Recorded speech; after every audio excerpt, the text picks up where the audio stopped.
Drugs పై ఉక్కుపాదం, గంజాయి పైన అదే వైఖరి. నేరగాళ్లు ఎంత పెద్దవాళ్ళైనా వదలొద్దు. నకిలీ విత్తనాలు ఉగ్రవాదం కంటే ప్రమాదకరం. వాటిని అమ్మేవారి జాబితా రూపొందించండి. జిల్లా కలెక్టర్లు, ఎస్పీల సదస్సులో సీఎం రేవంత్ రెడ్డి ఆదేశాలు.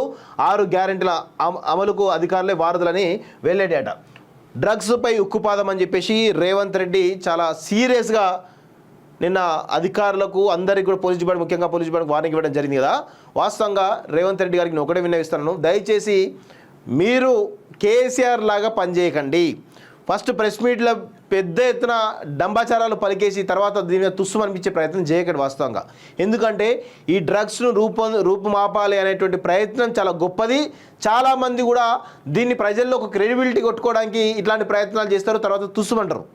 మీరు ఇదే ప్రయత్నం మీద కొత్తదాకా ఉంటారా లేరా తెలుసుకోవాల్సిన అవసరం. ఎందుకంటే మీరు గతంలో సీఎం కాకముందు పీసీ ప్రెసిడెంట్ కావచ్చు, వర్కింగ్ ప్రెసిడెంట్ కావచ్చు, అంత టీడీపీలో ఉన్నప్పుడు కానీ ప్రతి అంశాన్ని కూడా ప్రజల ముందు లేవనెత్తారు, తర్వాత దాన్ని కొత్తదాకా తీసుకుపోరనేటువంటి ఒక అపవాదం మీ పైన ఉంది. కాబట్టి ఈరోజు డ్రగ్స్ మహమ్మారిని కనుక మీరు చిత్తశుద్ధి కనుక ఉంటే దీన్ని ఎండు వరకు తీసుకోవాల్సిన బాధ్యత మీరు తీసుకోవాలి వాస్తవంగా. లేకపోతే ఇబ్బందికరమైన పరిస్థితులు ఉంటాయి వాస్తవంగా. ఖచ్చితంగా నాకైతే కొంత డౌట్ అయితే ఉన్నది.